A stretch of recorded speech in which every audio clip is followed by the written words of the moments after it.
واحلل عقدة من لساني يفقه قولي ولا علم لنا إلا ما علمتنا إنك أنت العليم الحكيم رضينا بالله ربا وبالإسلام دينا وبمحمد نبيا ورسولا اللهم اجعلنا من التوابين واجعلنا من المستغفرين واجعلنا من المتطهرين واجعلنا من الموحدين واجعلنا من المخلصين له الدين واجعلنا من العارفين واجعلنا من المهتدين واجعلنا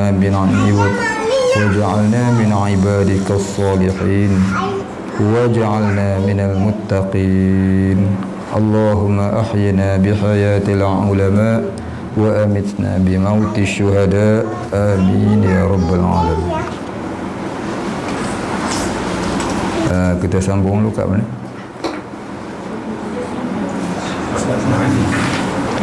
Sifat ma'ani ilmu. Bismillahirrahmanirrahim. Kita sambung muka surat 183, kitab hijau. Betul. Kitab besar. Kitab besar. 169. Beberapa fakta dalam sifat ilmu. Baik, fakta ni saya tulis terlalu ringkas. Jadi tuan-tuan kena dobik-dobik lah sikit tepi tu. Pasal kalau dalam kitab Jawi Turah tu lagi ringkas. Jadi saya buat dulu ni, asalnya saya tulis dekat papan, dekat whiteboard ni. Kemudian terang. Jadi tak terang dah dalam kitab ni, jadi kena tulis dah sikit. Baik, yang pertama, beberapa fakta dalam sifat ilmu. Baik, sifat ma'ani.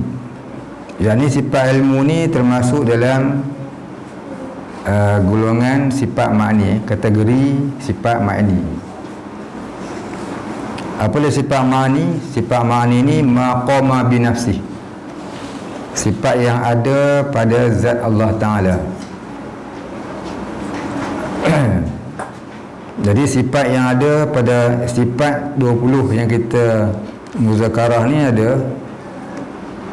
ada 4 nafsiyah, salbiyah, ma'ani dan ma'nawiyah. Sifat nafsiyah tu wujud, iaitu sifat yang dinamakan sifat hal. Sifat hal, sifat yang menyatakan keadaan Allah Ta'ala yang sentiasa ada, yang sentiasa ada. Yang kedua ni sifat salbiyah. Sifat salbiyah ni dinamakan juga sifat adamiyah, iaitu sifat yang menyatakan zat Allah Ta'ala itu tidak sekali-kali bersifat kekurangan ataupun tidak bersifat dengan sifat yang tidak layak bagi dirinya. Sifat yang ketiga ma'ni, iaitu sifat yang ada pada diri Allah, iaitu segala sifat kesempurnaan. Dan yang keempat sifat ma'nawiyah, dinamakan juga sifat hal, iaitu sifat yang menyatakan diri Allah Ta'ala itu sentiasa bersifat dengan sifat ma'ani, itu dengan sifat kesempurnaan. Jadi beza ma'ani dengan ma'nawiyah ni apa? Ma'ani ni nak menyatakan sifat kesempurnaan itu ada pada diri Allah. Ma'nawiyah pula nak cerita kata sifat ma'ani yang ada di zat Allah Ta'ala itu ada selama-lamanya, ada sentiasa, tidak bercerai tanggal, tidak berubah-ubah, tidak musnah. Kalau kita ni tak ada ma'nawiyah, ma'ani ada. Ma'ani ni apa dia? Contohnya penglihatan. Penglihatan kita terhad Bila buka nampak, tutup tak nampak.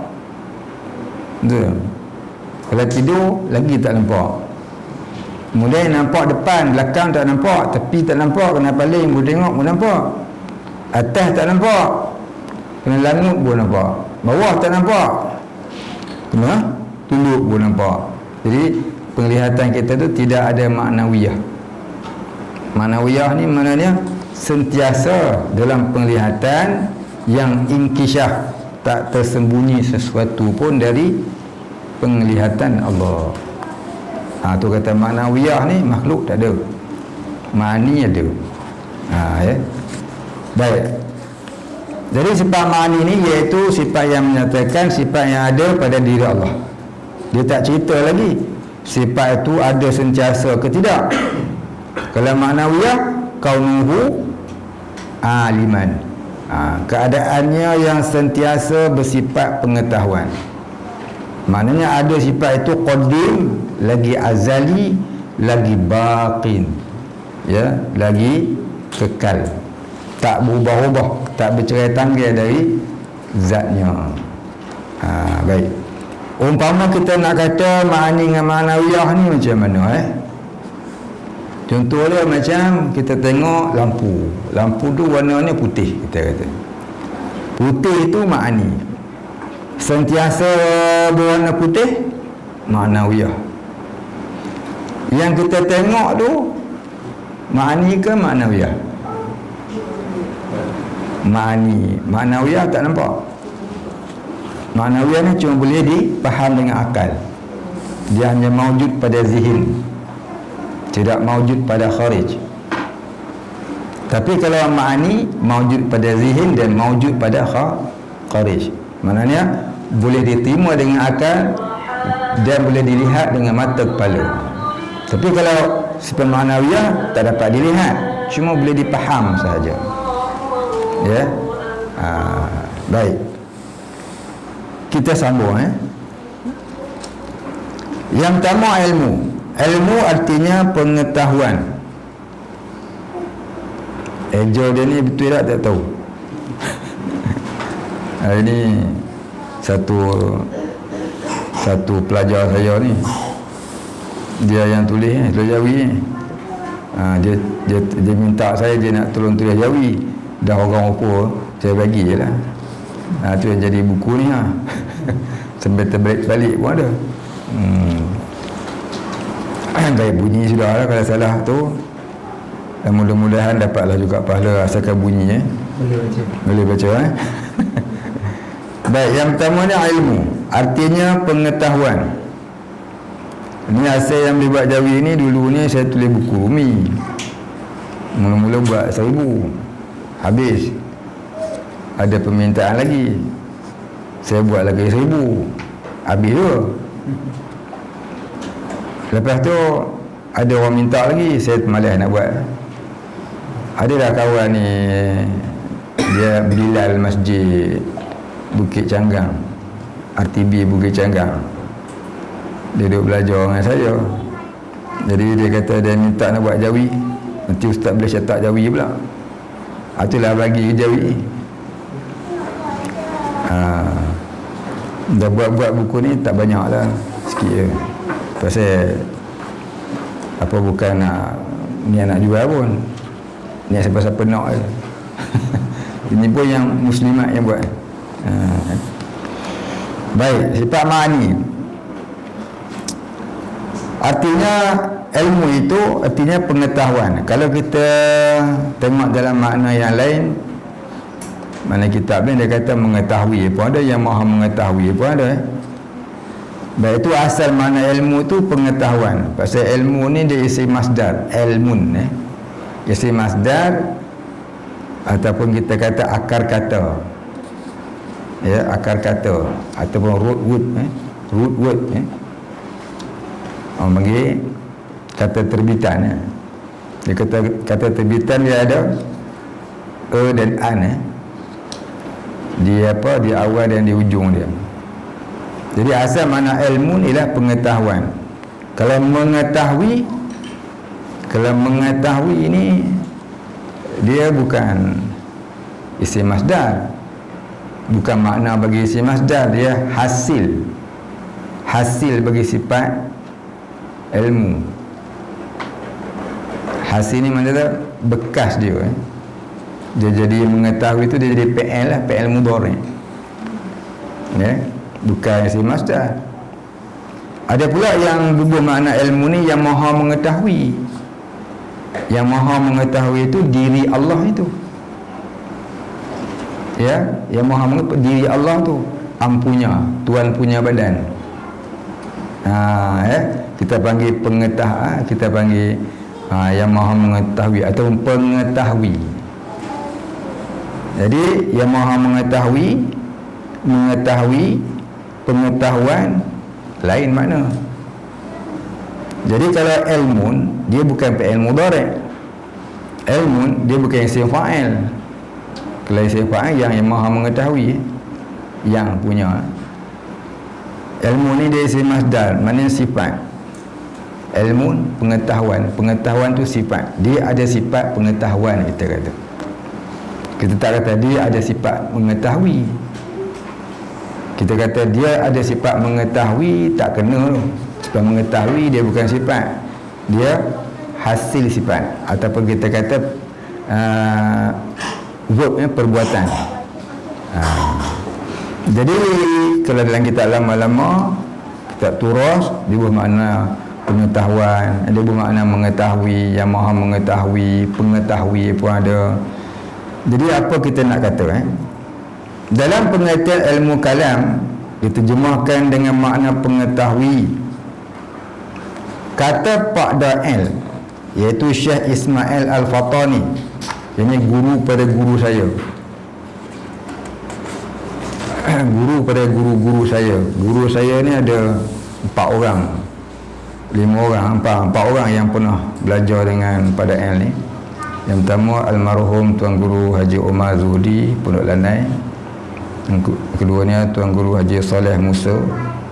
Yang ketiganya Tuan Guru Haji Yahya Pondok Lepai, Jalan Langgar, dekat dengan Masjid Ustaz Kajimbi tu. Meninggal dah Tok Guru tu. Dan yang keempatnya Tuan Guru Haji Muhammad Isa bin Ahmad, iaitu Syekh Tarikat Syatariah saya. Ada 4 orang tu pernah belajar dengan pengarang kitab Baqarah. Dan seorang lagi guru saya baru jumpa, baru berguru dengan dia, anak murid Padang juga, masih ada dekat Greek. Umur dia sekarang 95 tahun, masih ada lagi. Kalau ada masa pergi ziarah, saya baru sekali pergi ziarah dengan dia. Jadi ada 5 orang lah yang pernah saya jumpa anak murid Padang ni. Jadi Padang ni dalam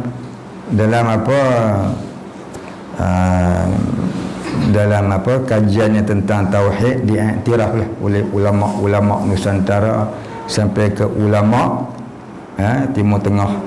Di Padang ni ada seorang ulama Fatani, Melayu Fatani, yang duduk mustatin di Mekah, mengajar di Masjidil Haram sampai wafat. Jadi di antara kitabnya yang terkenal sampai hari ini, universiti buat kajian, kitab Baqaratul Amani. Ini Syekh Daud Fatani. Ya. Nama lain ni Syekh Daud Fatani ke? Syekh Daud Fatani di atas lagi. Atas lagi. Atas lagi. Susukan dulu dia sampai sini kan? Sampai Syekh Daud. Kalau daripada ilmu tu dia sampai Syekh Daud. Kalau ikut Tarikat Syatariah, saya ambil guru saya Syekh Isa ambil dengan Pada'il ambil dengan Syekh Abdul Rahman ambil dengan Syekh Ismail ambil pula dengan Syekh Daud Al-Fatani. Saya silap tarikat. Syekh Daud ambil gurunya sampai ke Rasulullah. Baik. Jadi ulama-ulama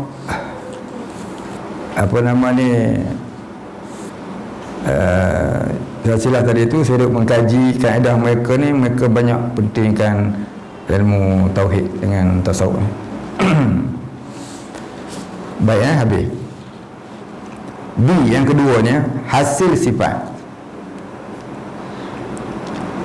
Hasil sifat ilmu itu pengetahui, hasilnya mengetahui. Pengetahui ini kata pada N,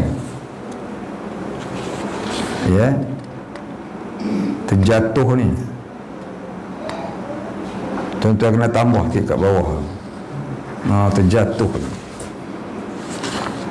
Nombor satu tu terjatuh. Terjatuh kalimah. Lagi tak jawi ya. Tak rumi dia orang pakai tak rumi? Tak ada. Tak rumi tak jawi. Semua jawi je. Rumi. Kalau kita rumi ni, dia ada tulis kata pada L, ilmu artinya pengetahui. Betul?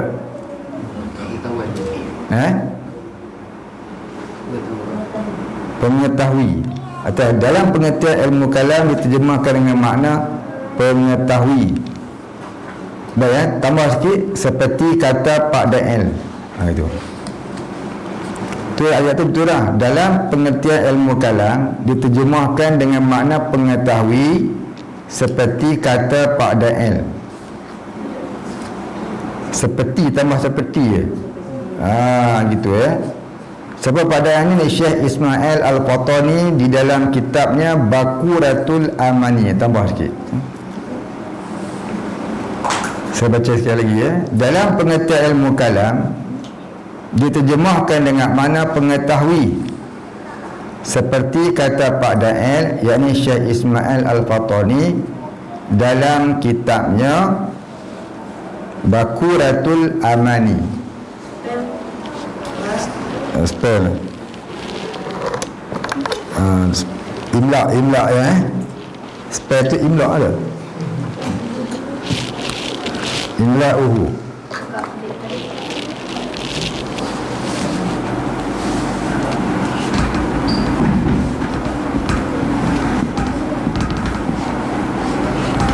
Baquratul Amani.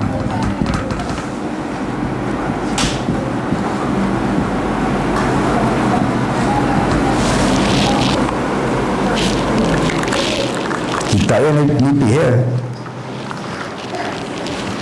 Tapi orang bahas sampai ke UKM dah saya. Budak U. Mana lagi tadi? Tudung je tu kan?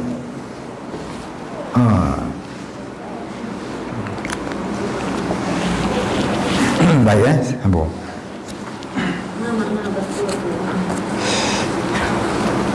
Baqurah ni, asalnya Baqurah ni anak dara. Anak dara yang penuh dengan kesejahteraan. Tu asal makna dia. Maknanya tu permulaan bagi orang yang inginkan keamanan dunia dan akhirat. Perawan ni makna permulaan. Permulaan bagi orang yang inginkan kejayaan dunia dan akhirat. Aman ni, aman, mana dia? Keamanan dunia akhirat.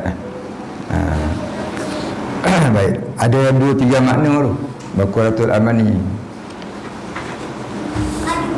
Asal makna Baqurah tu nak dara boleh, perawan boleh, permulaan boleh. Baik, habis.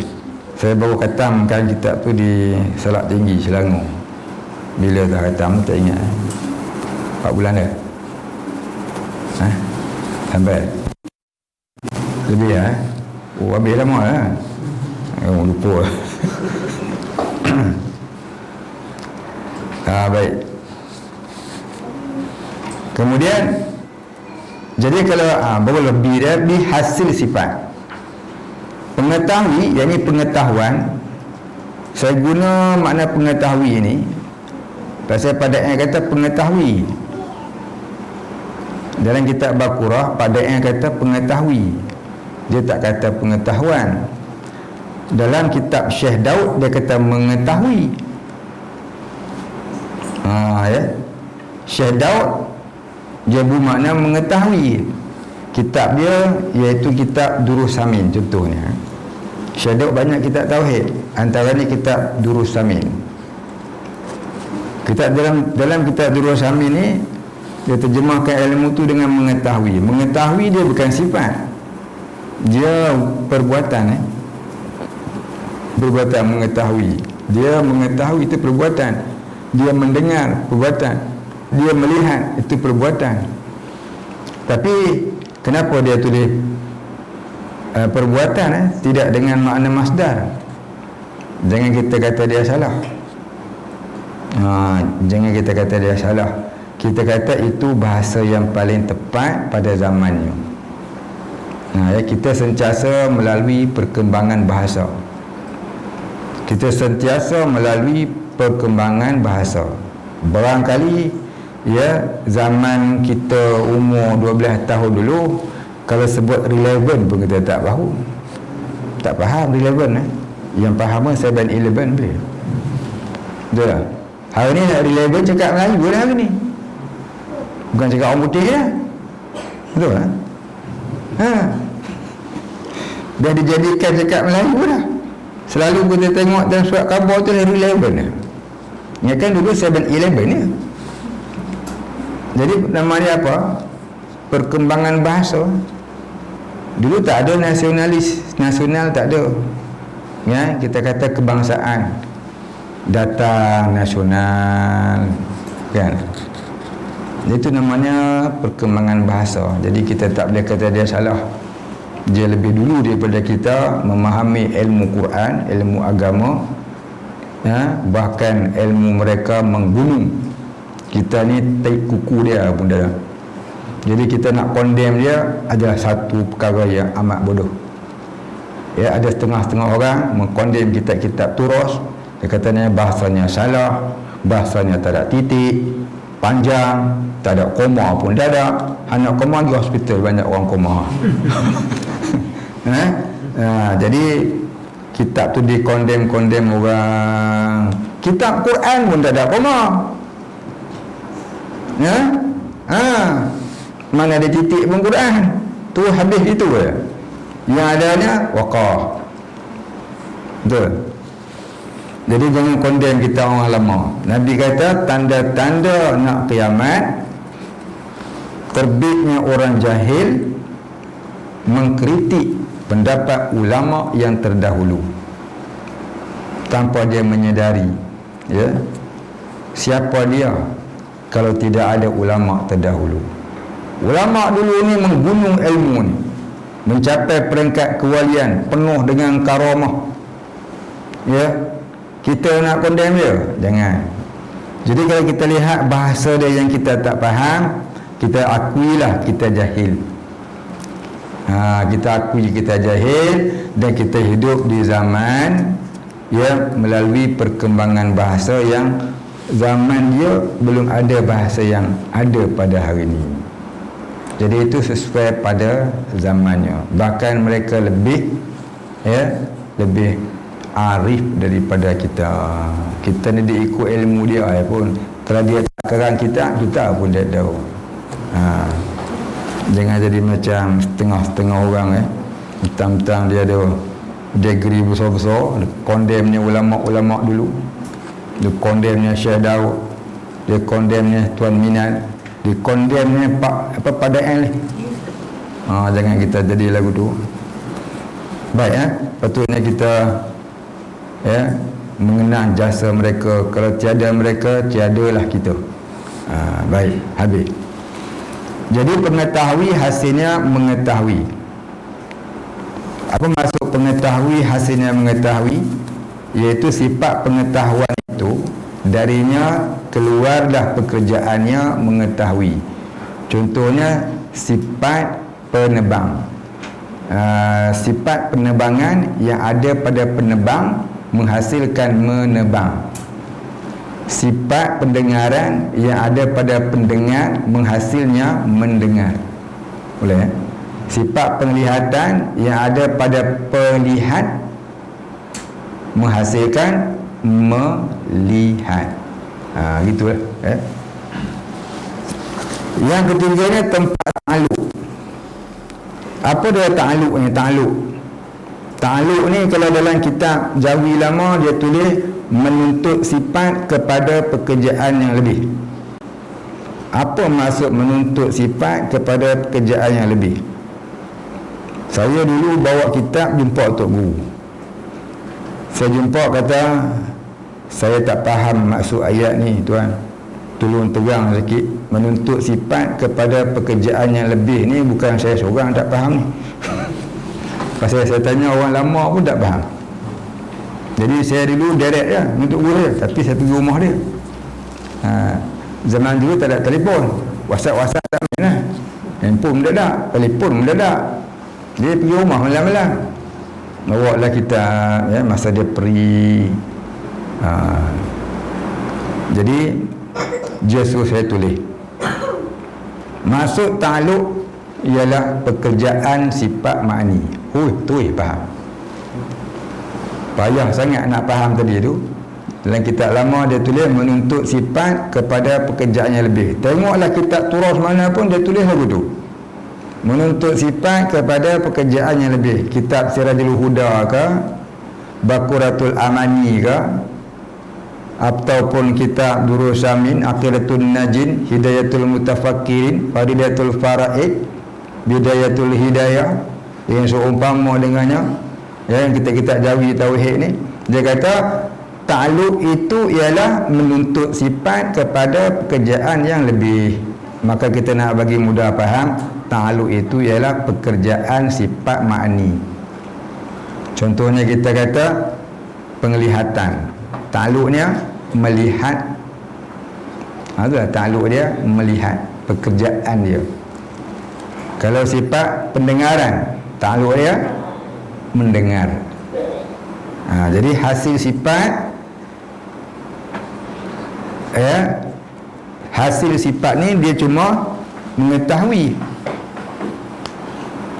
Tapi kalau ta'aluk mengetahui sesuatu, ni dah terlepas satu ni. Terlepas satu ni pasal saya terjatuh. Jadi tuan-tuan kena tambah. Lepas sebelum ta tu tambah satu lagi, ta'aluk sifat.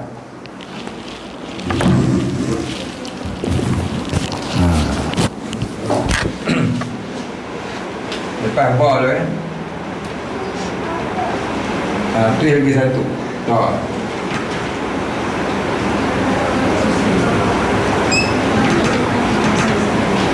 Ta'aluk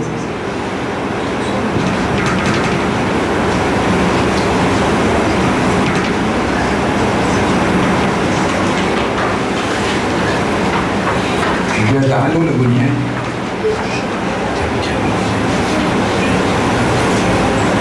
ta'aluk juga ilmu.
Nombor 3.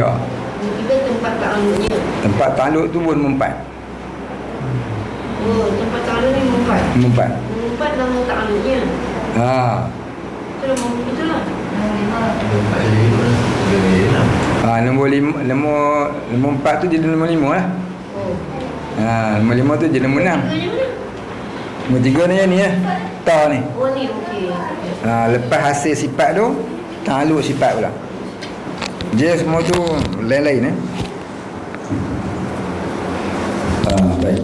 Mula-mula sifat ma'ani maknanya ilmu. Kemudian hasil sifat ilmu tu mengetahui. Kemudian ta'alluq sifat ilmu mengetahui sesuatu. Tempat ta'alluq dia tu iaitu kepada segala yang wajib, mustahil dan yang harus. Nama ta'alluqnya ta'alluq inkishaf. Baik. Apa maksud inkishaf? Iaitu nyata, jelas, nyata, tanpa tersembunyi sesuatu pun dari pengetahuan Allah. Tambah sikit Ta'alluq inkishaf iaitu nama ta'alluqnya ta'alluq inkishaf. Inkishafun iaitu jelas, nyata, tanpa tersembunyi sesuatu pun dari pengetahuan Allah. Tambah sesuatu pun dari pengetahuan Allah.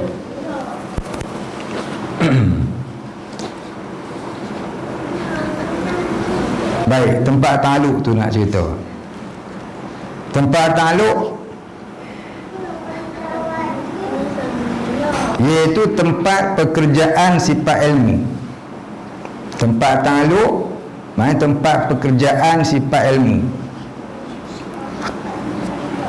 Kalau kita belajar kitab Turas, kitab Jawi lama, dia tak ada nama ta'alluq, tempat ta'alluq, bahagian ta'alluq, dia tak ada. Dia semua ta'alluq.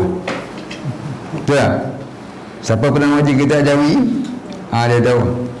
Ta'alluq sifat ilmu itu melihat, mengetahui. Ta'alluqnya pula ta'alluq inkishaf, dan ta'alluq pula kepada yang wajib, mustahil dan harus.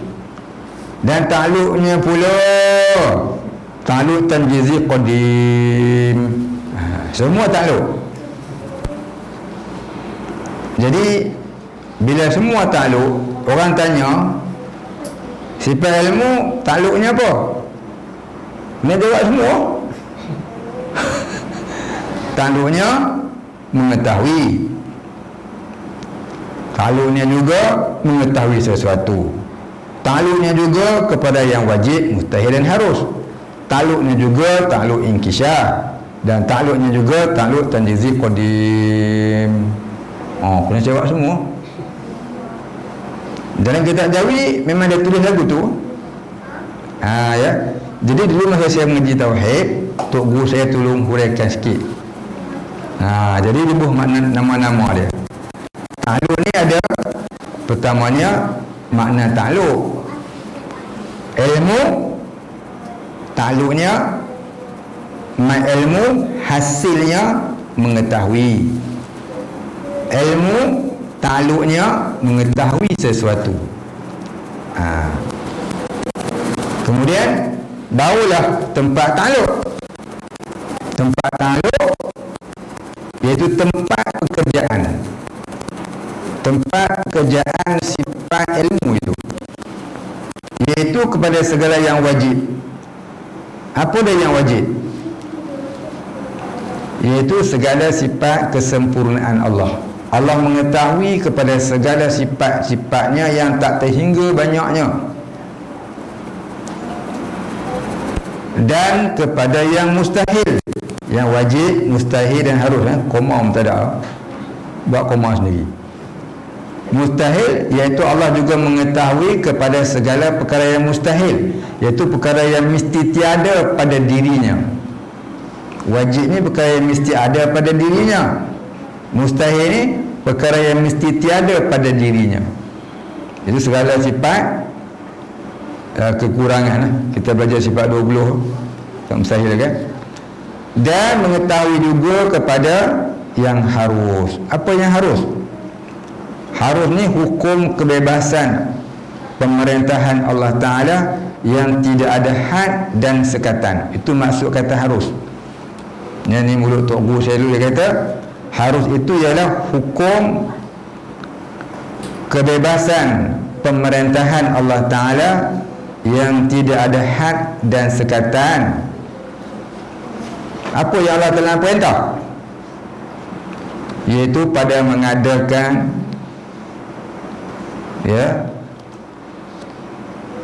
alam ini ataupun meniadakannya, semuanya di dalam ilmu Allah, dalam pengetahuan Allah.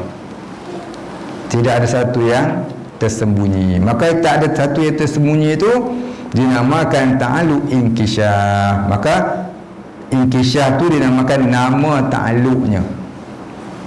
Tadi tempat ta'alluq, sekarang nama ta'alluq. Maka dinamakan nama ta'alluq itu ta'alluq inkisyaf. Baik, Inkisyaf ni maknanya jelas, nyata, tanpa tersembunyi dari pengetahuan Allah.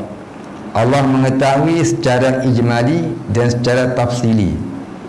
Contohnya secara ijmali macam mana? Allah Ta'ala mengetahui di atas bumi ini ada air, dan Allah Ta'ala tahu secara tafsili ada banyak mana air itu. Betul ke tahun 2050 ni dunia akan tenggelam?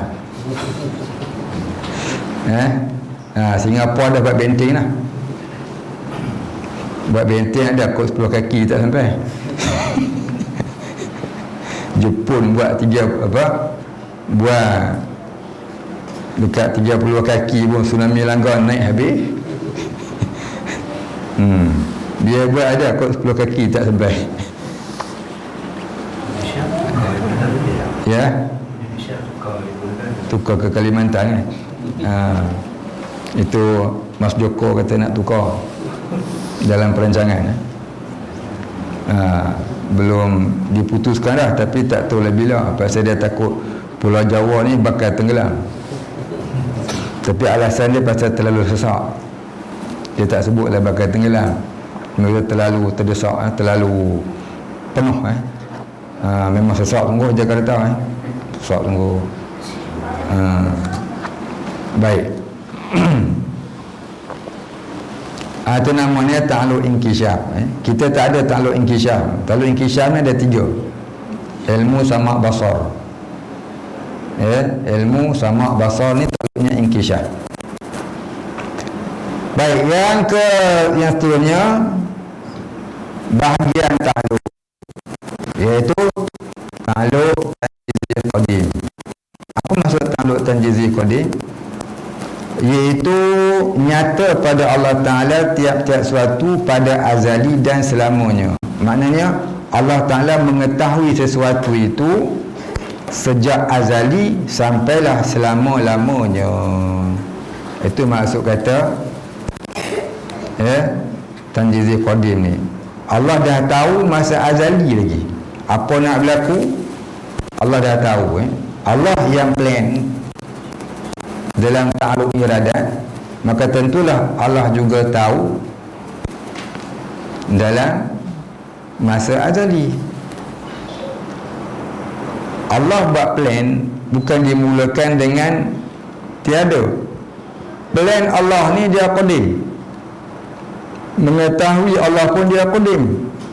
Dalam bab iradat dulu kita cerita, Allah buat planning bukan dengan makna dia jadikan. Memang sudah ada dalam planning Allah sejak azali. Boleh faham tak? Kita nak pergi Seremban beli baju, kita di rumah buat plan. Tulis nak beli apa? Butang, benang, kain, jarum, apa lagi? Baru kita start kata pergi beli. Allah takdirkan alam ini, takdirnya tu azali. Tidak ada mula bagi adanya. Kehendak Allah Ta'ala itu sedia kala. Kehendak kita ni baru. Nak makan, baru pergi beli. Bukan? Tak nak makan, tak beli. Itu plan kita. Plan kita ni sentiasa berubah-ubah. Dan baru plan kita. Plan Allah, tak. Plan Allah ni dia azali. Azali maknanya adanya tak dimulai oleh tiada. Adanya tak didahului oleh tiada. Macam mana zat Allah Ta'ala tu tak ada mula, plan Allah pun tak ada mula, ilmu Allah pun begitu juga, tak ada mula. Semua tu qadim. Penglihatan Allah pun tak ada mula, qadim. Pendengaran Allah pun tak ada mula, qadim. Kalam Allah pun tak ada mula, qadim. Semua sifat Allah qadim lagu. Jadi iradah Allah tu pun qadim. Tiba-tiba kita lihat Allah menguji mereka untuk mengetahui sejauh mana keimanan mereka. Adakah Tuhan tak tahu kalau tak diuji? Allah ingin menambah keimanan mereka. Adakah takdir Allah tu baru? Dia tengah kuat baru nak tambah? Itu semua namanya bahasa majaz. Bukan bahasa hakikat. Ya.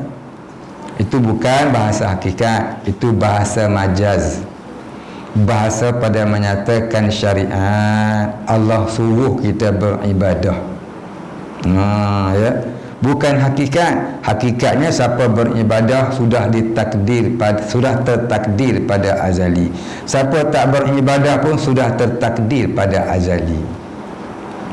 Jadi yang sudah tertakdir pada azali itu kita kata bahasa hakikat. Allah nak menguji tu namanya bahasa syariat. Undang-undang kita ni, ya, hidup kenalah beribadah. Jadi faham betul-betul mana satu hakikat, mana satu syariat. Tak faham hakikat syariat, antara dua. Tak jadi Mu'tazilah, jadi Jabariyah. Tak jadi Jabariyah, jadi Qadariyah. Ya, tu semuanya daripada cawangan Mu'tazilah. Mu'tazilah ni ada 20 aliran. Di antaranya Jabariyah dengan Qadariyah. Ya. Ada 20 aliran. Kalau Syiah ada 22 aliran. Banyak buka dalam kitab Bughiyatul Mustarsyidin. Dalam kitab Bughiyatul Mustarsyidin, dia kata begitulah umat Nabi Muhammad akan berpecah pada 73 kaum. Satu kaum saja dalam syurga. Ya. Lain-lain tu berpecah. Di antara tu yang paling besar Syiah dengan Mu'tazilah. Kemudian baru mari Najariyah, Murji'ah, Musybihah, Mujassamah. Ya. Baik, semua tu jadi 72. Baik, habis. Jadi kalau kita tak faham akidah, akhirnya daripada 73 tadi ni dah pecah lama dah sebenarnya. Oleh kerana tak menjaga pula akidah orang-orang yang dah jadi ahli sunnah, ya, kebanyakan mereka telah terpengaruh pula dengan ideologi kufar seperti nasionalisme, pragmatisme, pluralisme, sekularisme, ya, yang ada lebih 25 izm ciptaan kafirin tu. Jadi dah duduk dalam ahli sunnah, terfaham pula dengan izin kafirin, pun jadi ahli neraka juga, tak jadi ahli syurga. Sebab izm-izm tu bila dijadikan sebagai pegangan hidup, kepercayaan hidup, jadi rosak akidah. Ya, izm-izm yang 25 yang dicipta oleh kafir ini, ya, adalah wa may yabtaghi islami dina. Barang siapa yang mencari Islam, barang siapa yang mencari selain Islam daripada agama, orang yang mencari Tuhan yang lain daripada Tuhan Allah, inilah dia yang disebut taghut. Wajtanibut taghut. Di 25 izin ni tergolong dalam kumpulan taghut. Itu disebut dalam kitab tafsir, ya, dalam kitab tafsir Wahbah Zuhaili, tafsir Al-Munir, dan juga disebut dalam kitab tafsir Fi Zilalil Quran karangan Syekh Qutub Asy-Syahid, ya. Baik.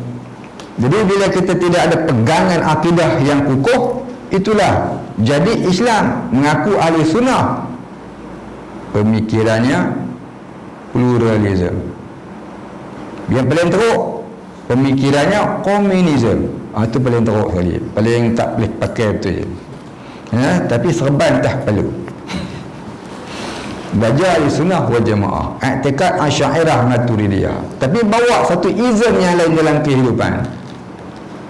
Ya, kita tak menghukum mereka kafir, tapi satu di antara hadis Nabi kata, ma laisa minni man da'a ila asabiyah, bukan dari golongan aku orang yang menyeru kepada asabiyah. Asabiyah tu nasionalisme lah, dah ada zaman Nabi. Dan seumpama nasionalisme itu ialah pragmatism, kapitalism dan sebagainya. Itu disebutkan oleh ulama-ulama yang mentafsir Al-Quran seperti Syekh Kutub, Wahbah Zuhali dan seumpamanya. Wallahu a'lam. Baik. Jadi kita wajib belajar tauhid ni tak boleh sampai ilmu saja. Kalau sampai ilmu jadi gelong lagu tu. Kalau nak betul-betul lah nak gelong pun gelong lah. Ya. Macam saya tadi lah, kereta baru tapi bawa kereta gelong dah gerbuk, tu yang lambat sampai. Saya tak kena, sebab aku pakai kereta buruk. Kereta dah baru tapi gelong. Baik kereta lama tu pun tak gelong. Jadi begitulah kita ni, bila belajar tauhid sekadar ilmu saja, ya boleh jadi gelong lagi. Sebab tauhid dia bukan sekadar pengetahuan, tapi mesti bawa hingga jadi kesedaran. Ya. Pengetahuan tanpa kesedaran boleh menjurus kepada kesesatan. Kalau tidak dengan rahmat Allah. Maka sebab itu belajar tauhid jangan hanya terhenti di atas pengetahuan, mesti berusaha sehingga sampai kepada kesedaran. Apa maksud kesedaran?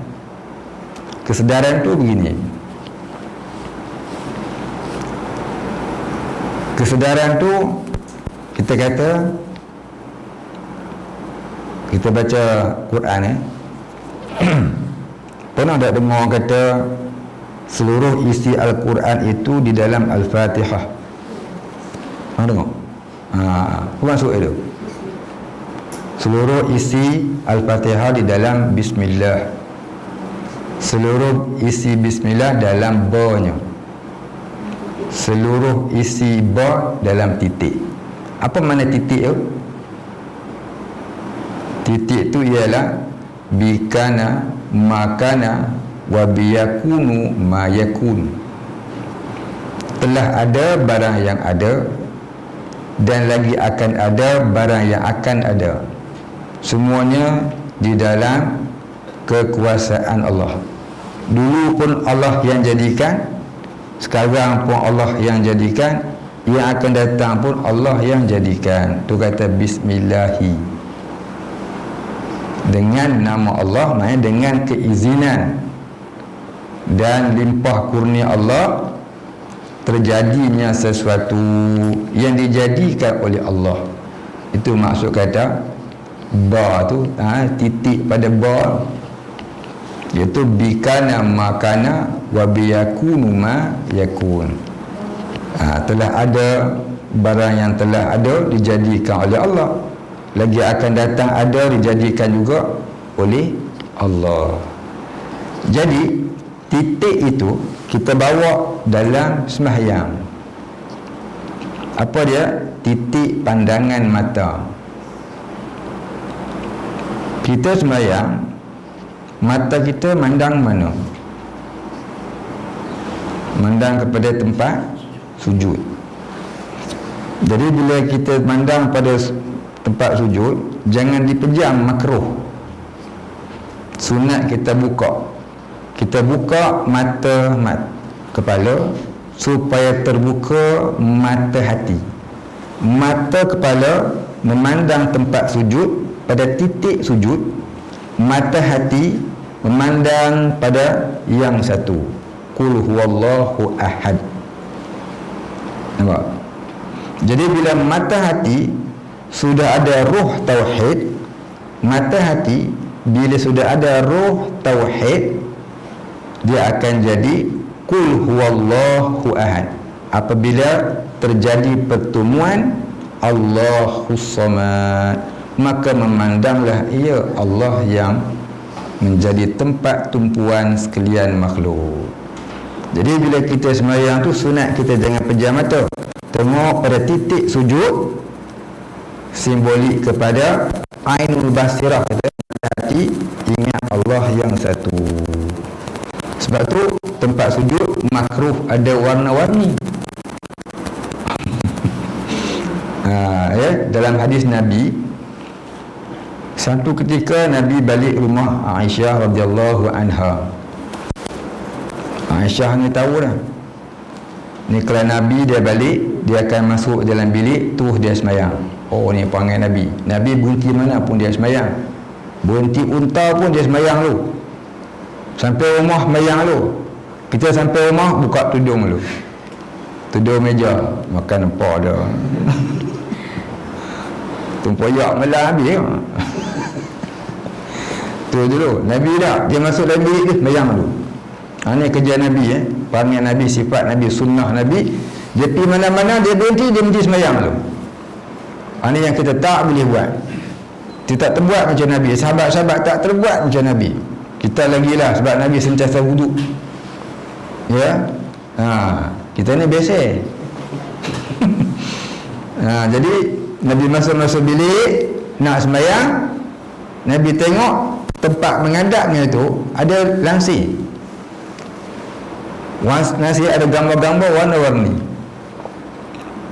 Kemudian Nabi panggil Aisyah, "Ya Aisyah, ta'ala huna. Inzi'ihi fa innahu yuzakkirni dunya." Dia kata, "Ya Aisyah, datang ke sini sekejap. Tanggalkan ia. Sesungguhnya ia mengingatkan aku kepada dunia." Aisyah pun buang langsir itu, bawa Nabi solat. Maka diambil daripada hadis itu, ya, jangan bubuh langsir-langsir berwarna, gambar-gambar berwarna, termasuklah ayat-ayat Al-Quran. Depan sembahyang dia kosong. Dah, bukan suruh buka. Nanti kita syarah sikit, jangan cepat sangat. Itu disebut dalam kitab hadis, ya. Jadi pasal apa tak boleh diletakkan nama bunga-bunga? Takut terlalai hati daripada ingat Tuhan, ingat ke bunga, langsung jadi mak bunga. Ya, tak boleh langsir-langsir, janganlah.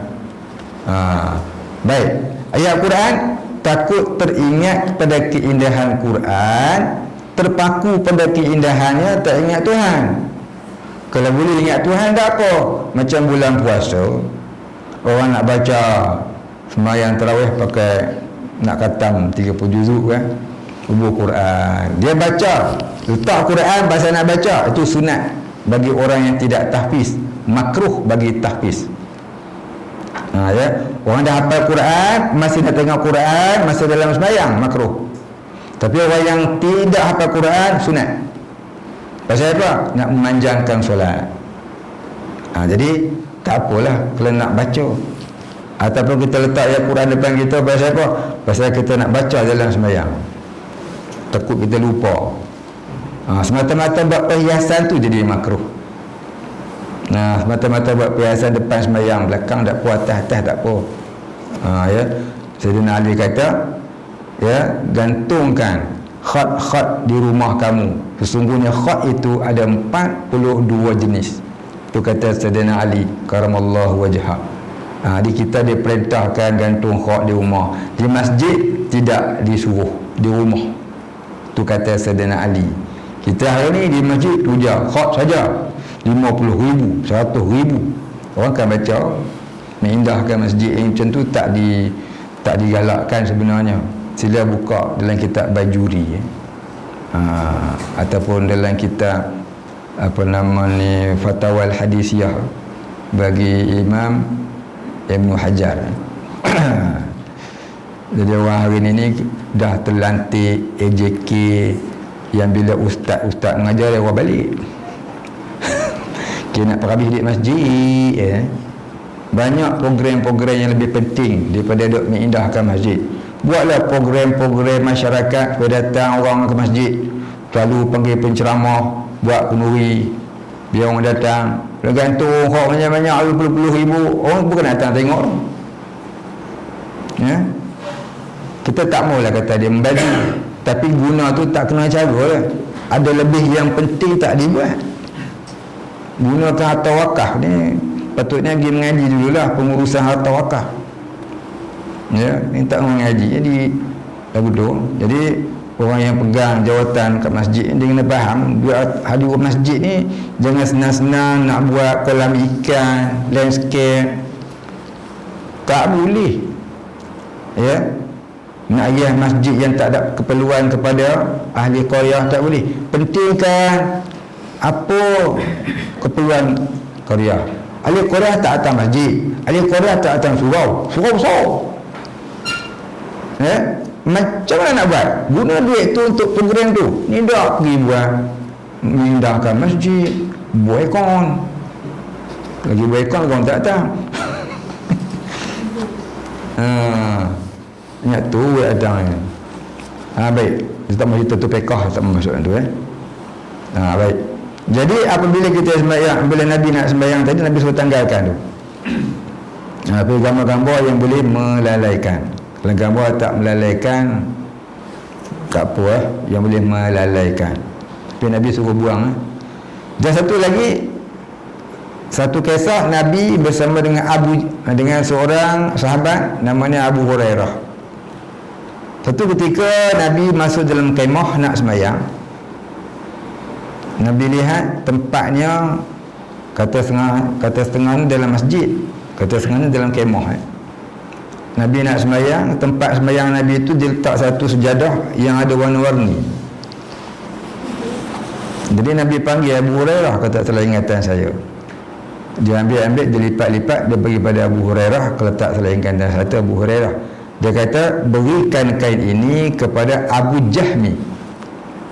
Ya, suruh dia buat sesuatu yang memberi manfaat. Maksud dia bukan kain sejadah lah, pasal kain warna-warni.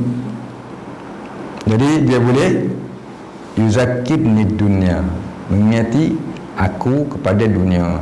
Jadi ulama-ulama hadis berkata, berpandukan dua hadis tadi, kita sujud di atas satu kain sejadah yang berwarna-warni termasuk dalam makruh dalam sembahyang.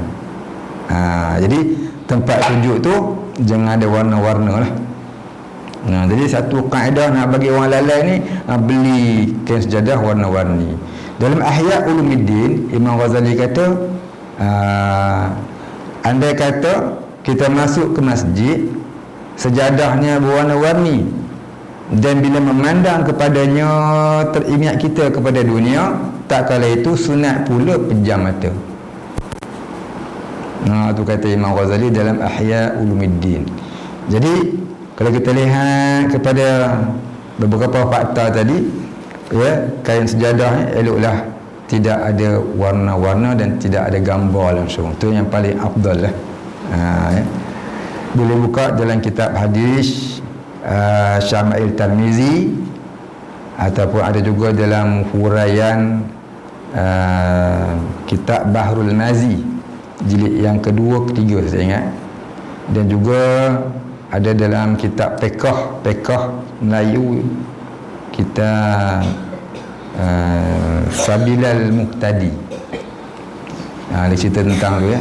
Kalau kita Arab banyak menceritakan tentang kemakruhan tu ya. Baik, makruh bukan haram. Baik. Kalau tuan-tuan pergi masjid, betul surau-surau yang saya ada kelas kat situ, pejadah dia putih semua. Kalau kat nilai banting, kalau tempat saya kuliah dia tak warna-warni. Pasal yang pertamanya asyik duit. Putih mahal asyik duit. Warna-warni ni mahal ni. Kan beli kain putih selai je. Kain buruk lama bawah tak apa. Asyik duit senang nak basuh. Terus dia kata senang tak. Baik.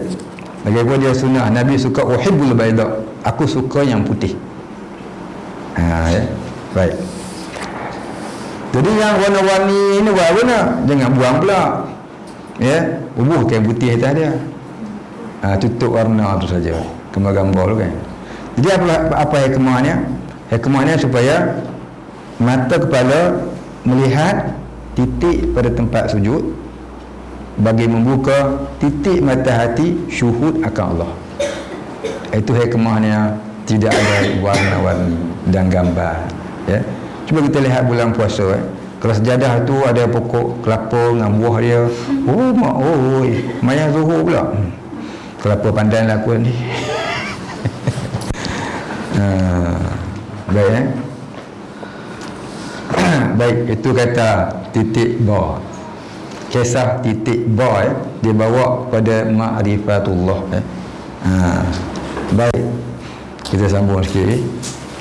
Awal lagi 2 minit. Baik, bahagian ta'aluk dah cerita tadi. Kemudian ni dalil Allah bersifat ilmu. Dari Allah Ta'ala bersifat ilmu, ya'lamu ma yalju fil ard wa ma yakhruju minha. Dia ini Allah mengetahui apa-apa yang masuk dalam bumi dan apa-apa yang keluar daripadanya. Wallahu alladhi la ilaha illa huwa alimul ghaibi wasyahadah. Surah Al-Hasyr. Dialah Allah yang tiada Tuhan kecuali Dia, mengetahui yang gaib. Tu silap eja.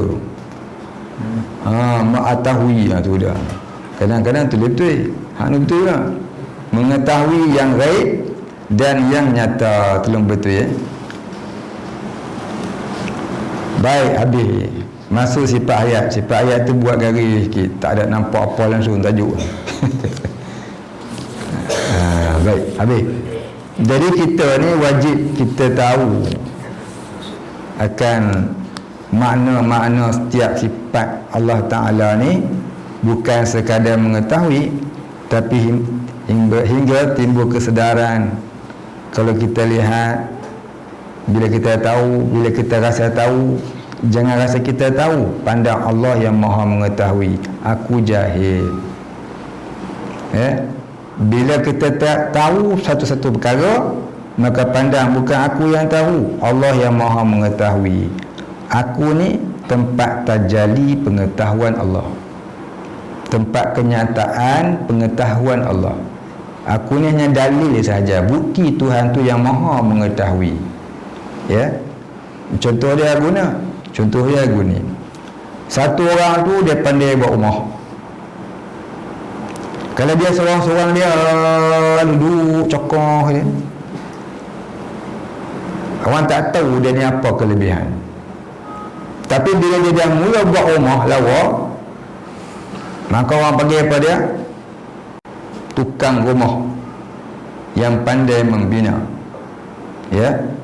Jadi rumah tu adalah dalil kepada kebijaksanaan tukang. Rumah itu dalil kepada kebijaksanaan tukang. Betul tak? Jadi yang tukang siapa? Rumah tu ke orangnya? Orang tu digelakan tukang. Rumah tak gela rumah. Rumah lah. Orang yang bina tu nama tukang rumah. Yang bijak siapa? Rumah ke tukang? Jadi rumah lah tempat kenyataan kebijaksanaan tukang. Ternyata bijaknya, dia berjaya buat rumah sebiji. Itu tempat kenyataan. Jadi kita semua ni itulah. Kalau kita tahu satu benda, sebenarnya bukan pengetahuan kita tu. Allah nak beritahu, dialah yang maha mengetahui. Kita ni terhijab dengan waham, dengan dosa, dengan maksiat. Tak terasa Tuhan mengetahui, duk rasa aku juga yang tahu. Pandai masak, rasa aku yang pandai. Pandai apa? Pandai agama, rasa aku yang pandai. Pandai apa? Pandai menukang, aku yang pandai. Oleh tak pandai. Jadi itu maknanya kita terhijab. Tanda-tanda kita terhijab. Kita terhijab dengan ilmu. Ya, kita terhijab dengan ada diri. Bagi orang yang tak perasan dirinya ada yang hanya adalah Allah, dia akan mandang Allah belaka. Pandang dunia, ingat Allah. Ya, pandang alam, ingat Allah. Tu kita bagi sebab 20. Apa dalil Allah ada? Ada alam ini. Ya, apa dalil Allah mengetahui? Ada alam ni. Apa hikmah ni ulama disusun ada dalam ada alam ini tu dalil Allah ada. Allah bersifat itu, Allah bersifat ini. Itulah hikmah dia. Pandang alam untuk lihat adanya Allah, untuk rasa adanya Allah. Bukan hanya tahu, tapi kesedaran. Bila tahu saja, kesedaran tak ada, dia akan jadi gelong pun boleh, sesat pun boleh, jadi syirik pun boleh. Jadi sebab tu belajar tauhid tak boleh terhenti di atas ilmu. Dia wajib melalui jalan-jalan sufi supaya keluarkan hijab yang jadi dinding tadi di dalam hati kita, supaya dapat rasa kesedaran hidup bersama Tuhan, menjadi Allah. Jadi Allahu hadiri, Allahu naziri, Allahu ma'i. Itulah dia punya kesudahan belajar tauhid ni. Sampai ke situ lah kurang-kurangnya, sampai rasa kesedaran itu. Setinggi-tingginya jadi orang yang syuhud. Ya, jadi tak boleh lah kadang mengetahui hafal kitab, boleh ceramah, boleh ngarang kitab, suka. Dah orang tadi berlambak-lambak karang kitab, lagi hebat pada kita. Tapi tidak beriman pun dengan Allah Ta'ala, sebab dia terhenti atas ilmu. Iblis pun berilmu kan? Ya, dia tengok malaikat buat, dia pun tiru. Tapi dia beramal dalam jahil sebenarnya. Cuma ilmu tu ilmu tiru-tiru lah. Pasal dia buat tu dalam mengetahui apa yang malaikat buat tanpa kesedaran. Tanpa makrifah. Dia tak kenal Tuhan. Dia cuma tahu ada Tuhan, tapi dia tak kenal Tuhan. Kalau ada orang tulis dalam kitab Iblis ni mengenal Tuhan, makrifah Tuhan lebih dulu pada kita, itu tak betul tu. Bukan makrifah, dia cuma mengetahui, bukan mengenali. Jadi Azazil dia cuma alim Tuhan, dia bukan arif billah. Dia cuma alim saja, tapi dia tak arif. Dia mengetahui Tuhan tu ada, tapi dia tidak arif. Kalau dia arif, tentu dia tak mensyirik ke Allah. Tentu dia tak jadi takabur lagi. Tentu jadi macam malaikat. Malaikat tu arif.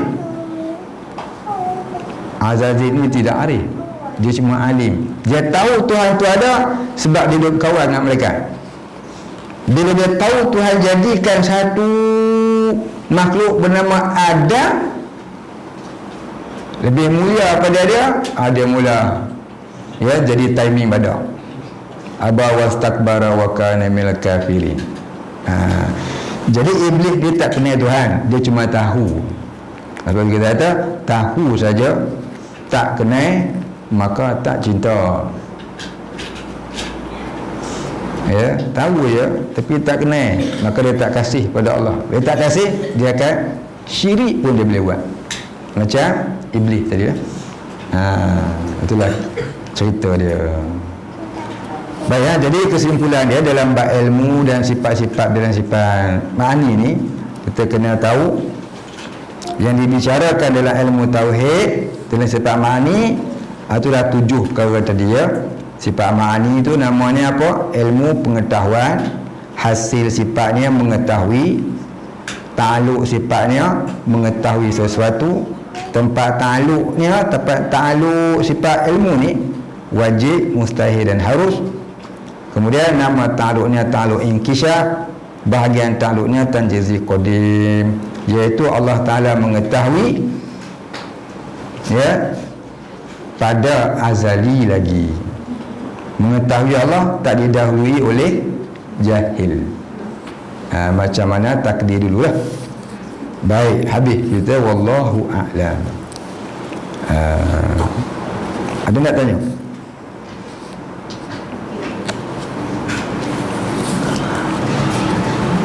Tak ada nak tanya lah. Tak lah nak tanya. dah tahu belakang dah. Duduk mengaji tauhid pun lagu ni juga. Duduk mengaji tauhid lagu ni juga no. Dulu baca wujud artinya ada, lawannya tiada, wajib ada, mustahil tiada, ada ke tak? Jadi belajar tauhid jangan belajar tauhid definisi. Ya? Belajar tauhid jangan belajar tauhid definisi. Belajarlah tauhid sehingga jadi metafizik, ya, ataupun realiti. Ya. Kalau semua definisi jadi macam tadi dah apa? Lepas tu sokong kapi. Ya. Ciri-ciri nak kita jadi sedar. Apa dia punya? Imam Ghazali kata yang pertama ilmu, yang keduanya taubat. Kekalkan diri dalam berilmu dan kekalkan diri dalam orang yang bertaubat. Tu yang kita doa, Allah maj'alni minat tawwabin waj'alni minal mutatahhirin. Ya Allah, jadikanlah aku orang yang bertaubat dan jadikanlah aku orang yang sentiasa membersihkan hati dan diri. Minta dengan Tuhan dulu, barulah bertaubat. Ya Allah, jadikan aku yang bertaubat, ya Allah. Jadikanlah aku orang yang bertaubat, ya Allah. Tunjukilah jalan-jalan taubat kepadaku, ya Tuhan. Aku bertaubat dari segala dosa. Jangan mengaku bertaubat dulu, minta dulu. Iyyaka na'budu wa iyyaka nasta'in. Minta dulu kat Tuhan, barulah mengaku nak bertaubat. Aku nak bertaubat, ya Allah, tapi tak mampu, aku jahat. Tapi aku bertaubat juga denganmu, ya Allah. Atas kataanku, jadikanlah aku orang yang benar-benar bertaubat. Sebut dosa apa? Satu-satu. Jangan mengaku bertaubat dulu. Ya, minta dulu kat Allah. Allah Ta'ala kata, ud'uni astajib lakum. Dalam Quran nanti hang iyyaka na'budu wa iyyaka nasta'in. Dan Tuhan suruh minta, kita pun minta Minta apa dulu? Minta jadi orang yang bertaubat, kemudian baru bertaubat. Macam ikhlas. Ikhlas ni ada dua, satu mukhlasin, satu mukhlisin. Mukhlasin, Tuhan yang memberikan sifat ikhlas. Mukhlisin, orang yang dijadikan oleh Allah hatinya ikhlas. Mana dulu? Mukhlasin dulu kan mukhlisin dulu? Mukhlasin dulu lah, Allah dulu. Jadi minta pada Allah dulu, ya Allah, jadikanlah aku orang yang ikhlas. Jadi ikhlas tak yang aku lah, kalau Tuhan dah jadikan. Ya, kita selalu kat manusia, ya Allah, jadikanlah aku ni orang yang bertaubat. Susahnya aku nak taubat, ya Allah. Minta Tuhan jadikan kita dia. Boleh kita mengaku kita bertaubat. Tidak, kita dah mengaku taubat, padahal tak taubat lagi. Kaedah nak bertaubat tu, minta Tuhan jadikan kita orang ikhlas, baru jadi ikhlas. Kalau Tuhan jadikan, minta Allah jadikan kita orang bertaubat, kemudian barulah bertaubat. Minta dulu. Minta duit dulu ke pergi belanja dulu? Minta duit dulu, boleh pergi belanja. Ni tak pergi belanja dulu, duit tak minta air, aduh, ni mesti berhutang kat kredit. Jadi minta duit dulu kat mak, boleh pergi kedai dia barang. Ni tak, dia beli dulu, boleh minta duit. Boleh itulah kita minta dulu kat Tuhan, barulah taubat. Kaedah ni perbetulkan kalam anda dan perbetulkan ibadah kita dengan Allah. Kadang-kadang kita mengaku, ya Allah, aku cinta padamu, ya Allah, padahal cinta kat kiri. Jangan mengaku lagu tu, ya Allah, payahnya aku nak mencintaimu, jadikanlah aku orang yang menyintaimu, ya Allah. Sampai timbul rasa kasih tu, ya Allah, aku kasih padamu. Lagi tak timbul, jangan sebut. Jadi apa? Jadi menipu diri, menipu Allah. Mengasihi Allah tu satu darjah yang tinggi. Habibullah, waliullah. Jangan mengaku kalau belum, sebut tak apalah, taklah salah. Cuma di segi tasawuf dia kaji di situ Ya. Segi syariat tak apa. Aku kasih Allah, aku kasih Rasul, padahal kasih TV. Taklah berdosa pun. Tapi orang tasawuf dia kaji hang dengan mengaku barang yang hang tiada. Jangan kita mengaku barang yang kita tiada. Mengaku apa? Aku tidak ada kasih padamu ya Tuhan, tapi aku ingin mengasihimu. Jadikanlah aku orang yang mengasihimu ya Allah. Kemudian kita kena kaji pula, sebelum kasih Allah mesti kasih Rasulullah. Rasulullah dah kasih ke belum? Rasulullah kasih belum lagi. Tak boleh tu nak celapak naik pada Allah, kena Rasulullah dulu, kena melalui Rasulullah. Nak naik kasih Allah, kena kasih Rasulullah. Jadi ya Tuhan, aku belum mengasihi Rasulullah, jadikanlah aku yang kasih pada Rasulullah ya Allah. Nak kasih Rasulullah, tak boleh tu Rasulullah, kena kasih ulama dulu. Pasal Nabi kata innal ulama'a warathatul anbiya. Ulama hang keji hang maki hamun, tapi buat mahaban kasih Allah kasih Rasul, menipu. Itu namanya munafik. Kata setengah kita zindik. Ya, kalau orang tu kata orang tasawuf, bukan kata orang fiqh, kata orang tasawuf. Tasawuf dia pandang selapis yang dalam, ya. Jadi kalau tak kasih pada ulama, mana nak kasih Nabi? Jauh sekali nak kasih Allah Ta'ala. Ulama dulu kita kena kasih. Ulama yang akhirah. Ulama ada dua, ulama dunia wa ulama akhirah. Ulama akhirah ada dua pula, ulama ulumiyah dan ulama rabbaniyah. Dan sebenarnya ulama itu ialah ulama rabbaniyah. Walaupun dia jahil fiqh, maknanya fiqh dia tak ada alim macam Imam Syafi'i, Imam Ghazali, tapi dia sekadar padu ain. Namun dia orang yang sentiasa syuhud akan Allah, maka dia itu ulama rabbaniyah. Sebab hakikat ilmu itu mengenal Allah, bukan mengetahui Allah. Jadi ulama-ulama lagu ni lah yang kita kena damping, kena kasih. Di akhirat besok kita akan disuruh mencari syafaat bila kita ditimbang berat kiri pada kanan. Inilah ulama yang kita nak cari. Sebab tu untuk guru saya pesan, carilah sekurang-kurang 40 orang ulama rabbaniyah. Jadi tuan-tuan, ya, yang masih ada masa tak mati lagi ni, ya, bila cari ulama, gila cari ulama. Hari tu dah pergi dah ke Yaman, tak ambil tarekat dekat Habib Umar, pergi kena pergi pula. Habib Umar tu dia khalifah 42 tarekat. Khalifah 42 tarekat. Masya Allah, ya.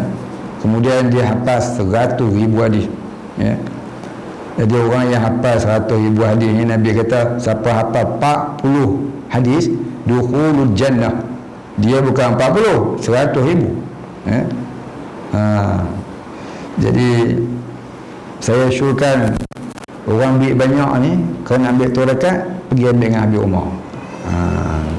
Ada banyak orang minta syatariah dengan saya, pasal ada orang baca lah internet, mana ada jumpa, saya pun tak tahulah.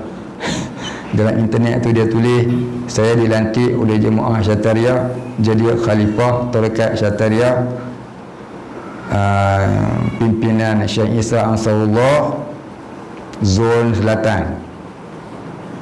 Jadi sebenarnya saya dilantik tu bukan atas keinginan saya, jemaah lantik. Saya ni tak layak. Jadi saya minta siapa-siapa yang nak tarekat Syatariah pergi jumpa guru saya yang masih ada ni bahagian utara, Ustaz Rafa'i. Ya, dia guru saya. Jadi lagi ada guru saya tak nak langkah dia. Siapa nak ambil, pergilah ambil dengan dia, ya. Walaupun dia, ya, pek panjang. Dulu dia bersetuju saya jadi khalifah tarekat Syatariah lepas tu guru saya meninggal. Tapi saya hormat dia, guru saya tak berani bagi. Dia siapa nak pergi ambil ke dia. Seorang lagi yang boleh bagi tarekat Syatariah warisan Padang ni degree. Syekh Isa juga nama dia. Yang saya kata umur dia 95 tahun. Dekat rumah dia ada buku ni. Ya, nama dia Syekh Isa. Syekh Isa kampung apa? Dia nak masuk rumah dia tu, sampai Pekan Gerik jumpa balai polis sebelah kiri. Terus dia pula masuk ke balai polis tu, sampai jumpa titik kecil. Lepas titik kecil tu, tanya oleh orang itu, mana rumah Isa, Haji Isa. Dia rumah dia warna hijau. Rumah dia seorang warna hijau tu. Rumah dia semua tak ada hijau, kuning-kuning. Umur dia 90 lebih. Dia memang anak murid jati pada L. Saya tak dengar lagi ada orang anak murid pada L selain pada dia yang hidup kat Malaysia sampai hari ni, melainkan dia seorang alim mati habis. Ada masa gila daerah dia. Wallahu alam. Tapi betul ke nak jarang ulama itu kalau hati kita tak bersih kita tak boleh. Kenapa saya tak bersih? Lagi daerah bersih tak payah. Orang tak daerah kita. Tapi dia tak bersih pun. Macam tak cumit. Oh, dia sakit Tapi the next day tu 5 orang lelaki ni 5 orang tu seorang je boleh jemur. Dia sakit memang kali. Dia tok guru lah wuduk. Kadang-kadang dia sakit, dia tak mau orang duduk dekat dia. Ada satu orang tu, Habib Ali di Muar, Kampung Solok Wamu. Habib Ali ni dia keturunan Nabi yang ke-44. Ada lagi. Dia tak ada lah. Saya meninggal sama dengan Ustaz Syahri Muhammad Arkam. Saya dah jumpa dia 5 kali. Kali pertama saya pergi ngam-ngam kat waktu maghrib. Cucu dia pergi beli nasi biryani bulan dalam, dia panggil meh, kita makan sekali je. Jadi saya makan-makan, dia suap ayam saya, suap nasi. Lepas tu saya habiskan. Kenyang ke? Kalau dia habis makan, dia kata dia nak sembahyang, nak mandi lambat. Dia suruh sembahyang kat masjid. Lepas tu saya minta izin nak balik. Dia pergi 100. Dia keturunan Nabi yang ke-44. Jadi cerita dia tu masa sihat. Dekat nak maghrib pun dia terima tamu. Tapi ada orang cerita saya, masa dia ujung-ujung umur dia tak larat sampai nak time-time dia nak sampai ranjal tu. Tok guru pondok pergi pun tak mau tengok. Dia mungkin dia nak jaga hati dengan Allah. Tok guru pondok pun tak mau pergi. Dia tak mau jumpa. Tunggulah dia mana ambil kereta berorang. Kawan saya pergi kali tu 12 orang. Dia kata 15 orang ke pergi. Habis dia tak mau jumpa. Boleh kan? Mungkin dia ustaz tu. Saya alhamdulillah 5 kali pergi, 5 kali jumpa.